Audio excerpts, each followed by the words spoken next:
Miracle Jewel, Archangel Eye, um, edited version, prologue, The Warrior's Jewel. During a great war between the forces of heaven and hell, a group of scientists invented a device which they intended to use to harness the energy of angels to design a time machine that was meant to stop the devastation that befell the earth. The experiment was to no avail because the motor malfunctioned and then the machine exploded. Many miles above the lab, an archangel and Nephilim were in battle. The archangel's bodily physique was well toned, and her muscle structure was that what any bodybuilder would be trying to achieve. Her wings and hair were silver. She had the most beautiful, radiant yellow aura which covered her entire body. She was in the most beautiful armor which had a fluorescent white glow which encompassed her. She had her sword ready to strike the Nephilim down. Upon the archangel's blade there were 7 multicolored jewels. Each jewel represented one of the 7 main archangels who opposed Satan. The coolest patterns was engraved upon the hilt, and the sword glowed blue. The Nephilim was ugly to look upon. Its eyes were black with green toxic bile oozing out of them. Its skin was red and flaky. The creature had 4 spikes upon its head and 3 horns. The wings upon this monstrosity were ragged, scruffy and ugly. It had talons which resembled the claws of an eagle, wrapped around a black flaming sword. "This is your end, Seraquin," screeched the Nephilim, whose blood-stained wings were dripping. Seraquin flew into battle, chanting the angelic battle cry, "For Michael," she yelled. The motion of her wings was majestic and beautiful. She knew there was no way they could win. Not after the loss of the commander. So she loosened his jewel from the hilt of her blade, which was a blue gemstone. The Nephilim swung his sword and was parried by Seraquin.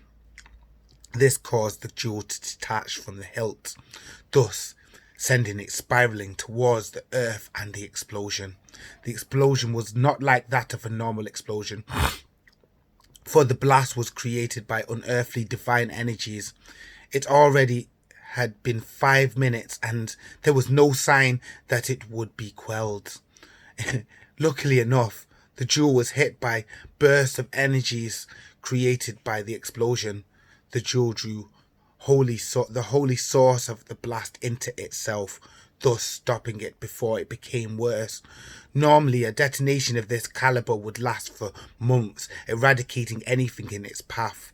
The gemstone fell amongst the rubble, and it glowed an array of different colours. Meanwhile, a young man named Darcia was in combat with a demon named Asmodeus.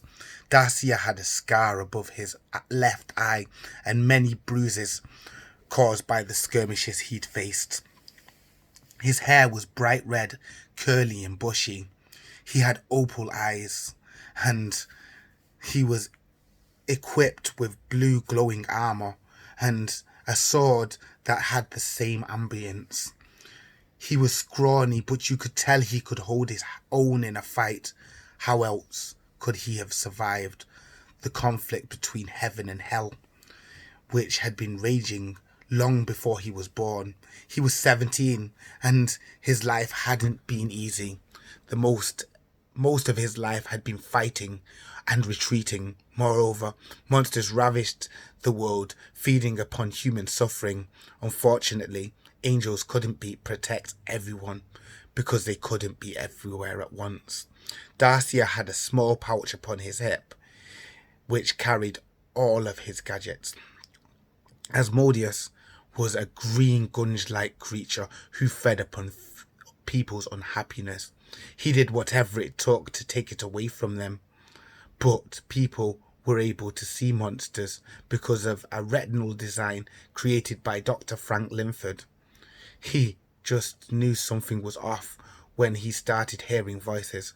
Frank Linford was a genius who designed all futuristic weapons and armor that helped keep Darcia alive.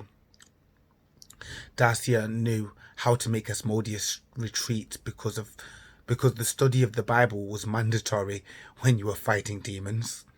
He knew he needed to burn a carp's heart, but that was not a viable answer, knowing Asmodeus would only cause more people to suffer in his wake.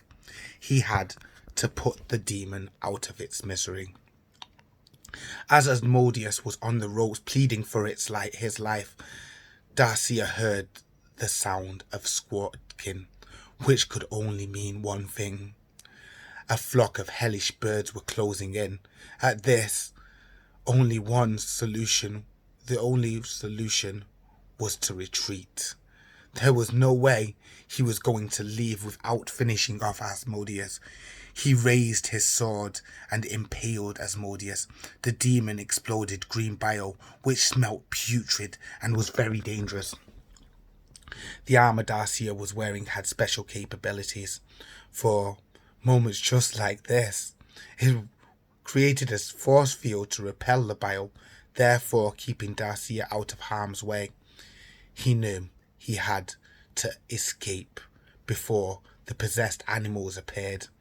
If he stayed to fight, it would have been game over. He knew demonic birds he knew demon birds' eyes were very adept at homing in on their prey. If you are caught in these birds' line of vision, you are more likely to die. He would have been overrun, so he jolted, trying to find the nearest port pad. Port pads were stationed all around the earth, and each one teleported you to a base of the rebellion. Darcia couldn't count the number of times he had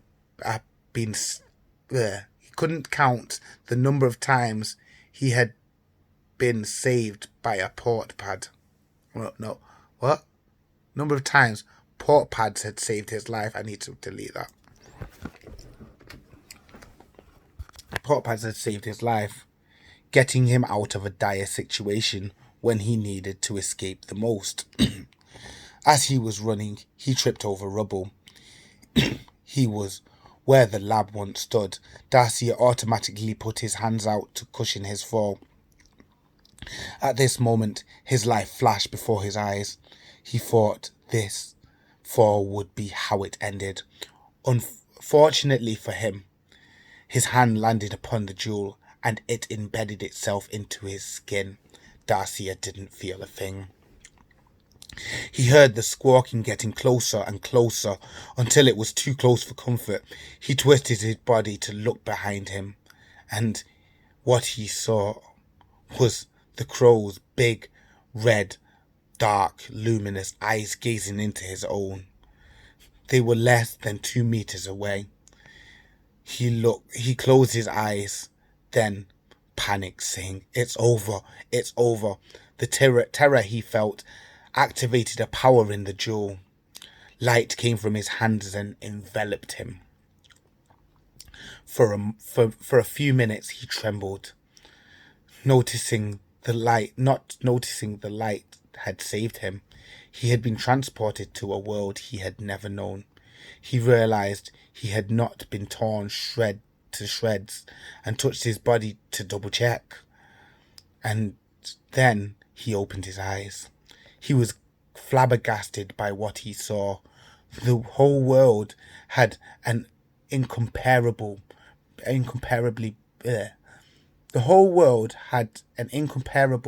beauty compared to his reality. Buildings were intact and undamaged, and he noticed robotic machines speeding by at 40 miles per hour. This was the first time he had seen a moving vehicle. He found joy at seeing how everyone seemed happy and carefree, not fearful for what might be lurking around the corner. This place was nothing like the war. All of a sudden, he heard a man. "Spare change," he begged. The man was in ragged clothing and looked scruffy.